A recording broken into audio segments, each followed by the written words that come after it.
Mr. Speaker, I'm conflicted as I rise today, very obviously disappointed with the policy direction that the majority wants to take the state with this bill, recognizing, as Mr. Speaker, you've noted publicly that the bill doesn't do all that much. It claims to codify a constitutional right that's been recognized by the state Supreme Court. I think it's probably a little aggressive in its reading of the state Supreme Court decisions, but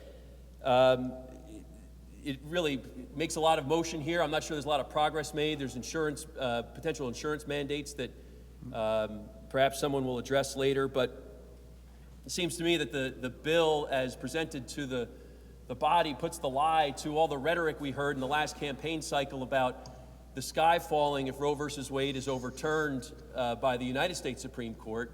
The majority party and Governor Murphy apparently are quite confident that the state Supreme Court is going to backstop those rights in New Jersey. And so what the hue and cry was over that Supreme Court decision this past campaign cycle is beyond me.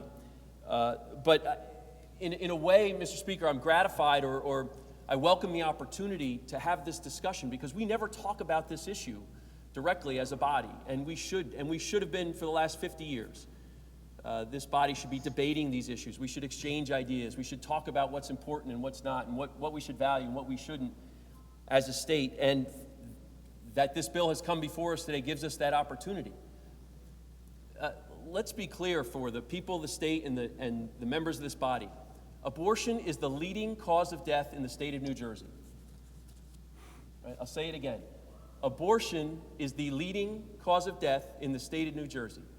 48,000 abortions a year in the state of New Jersey. That's more than death from heart disease, more than deaths from cancer, more than deaths from COVID. In fact, it's more than deaths due to heart disease and cancer combined.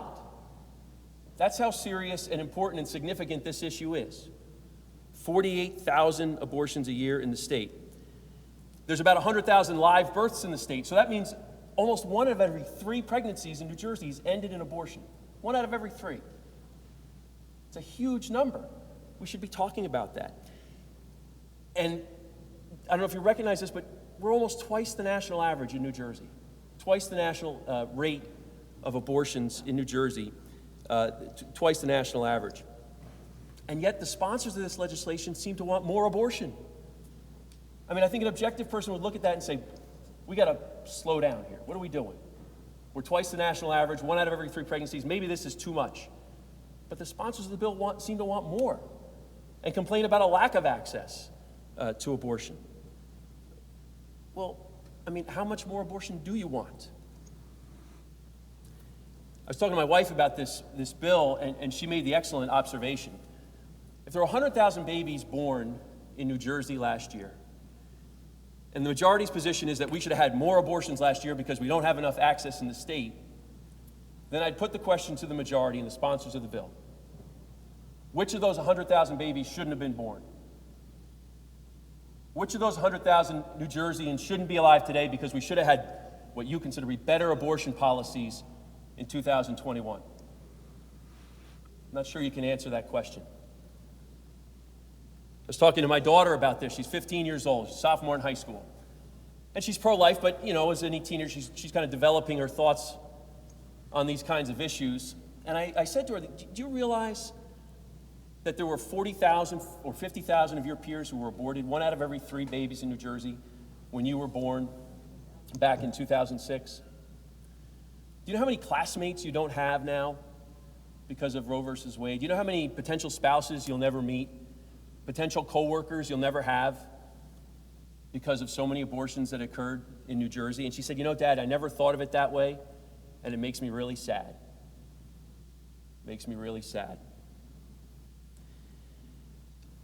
I remember when Bill Clinton ran for president 30 years ago, and the Democratic mantra on abortion was, let's make it safe, legal, and rare. Remember that? Safe, legal, and rare. It was kind of a recognition that this isn't right, it's regrettable, but sometimes it's necessary, and we need to protect that. That used to be the majority party's position. Not anymore. Not anymore. Not this bill, and the rhetoric we've heard from the other side is any abortion, at any time, for any reason, on anyone paid for by the taxpayer. That's your position. The sponsors, that's your position. And if it's not, think about this. Any abortion, whether it be partial birth abortion, whether it be live birth abortion, whether it be late-term abortion, this bill claims to codify it. At any time in gestation, late-term abortions, this bill would try to codify that. For any reason, including the sex of the baby. We've seen around the world sex selection abortions in other countries. This bill would protect the right of a New Jersey mother to kill their baby simply because that baby's a boy or a girl. That's wrong.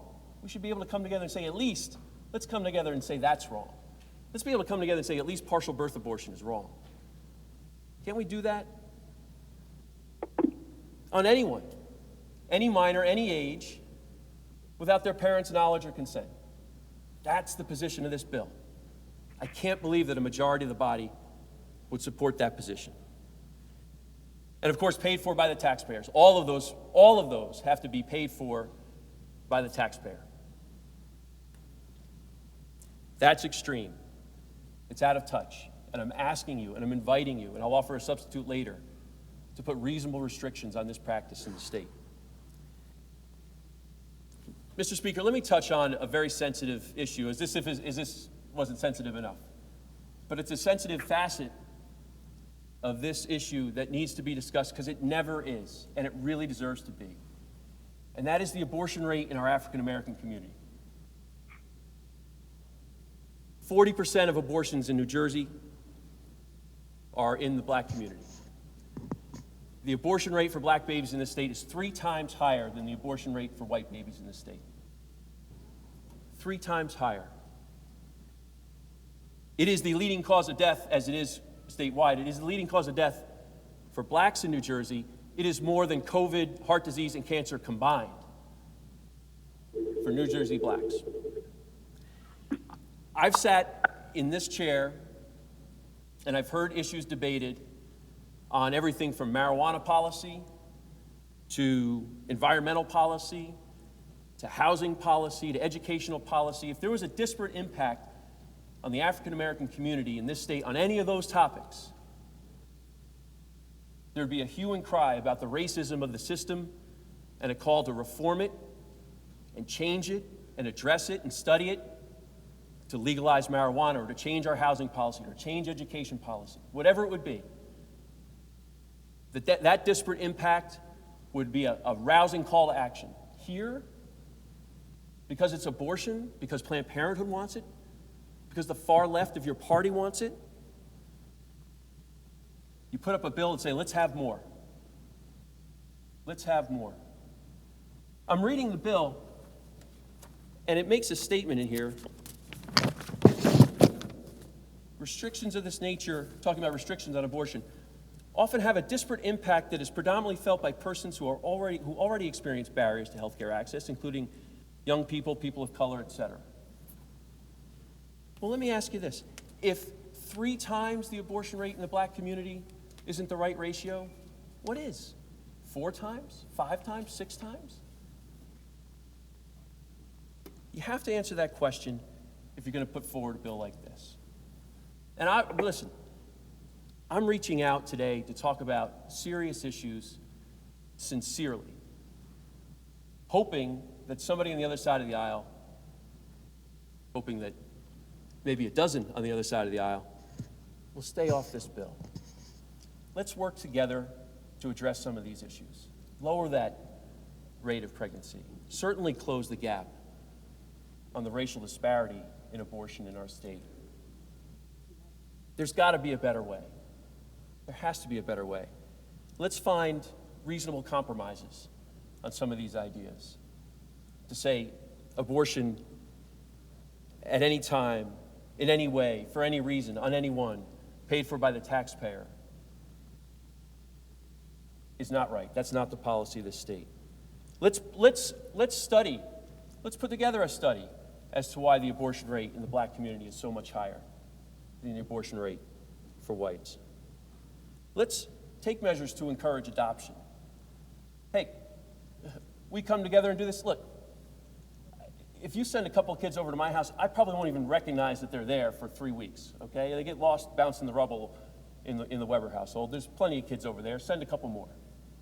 We'll take them. We'll take them. Let's educate young women on the resources available to them if they're in college and they have a crisis pregnancy, or if they're a young professional and they don't know what resources are available. Let's educate women on the alternatives and the options and the protections that are available in law. Don't encourage them to kill their own babies. Don't pit mothers against their own children. Let's work together. Look, I'm pro-life. There's no secret in that. And I know that not everybody in this state agrees with me on the issue in every way. That's okay. We live in a democracy. And we should come together to find common ground on issues like this. But extreme policies, extreme positions that say, we're shutting down debate now, once and for all, that is anti-democratic. And it's not the way we should run our state. So again, I sincerely hope that ideas that we've talked about today, that we'll talk about today, will find their way into legislation in the next legislative session. I stand ready to work with anybody on any side of the aisle who wants to create a culture that supports mothers and their babies instead of pitting them against one another. And so, Mr. Speaker, I move the substitute for Assembly Bill number 6260, which will place reasonable restrictions on the practice of abortion in the state of New Jersey. Thank you.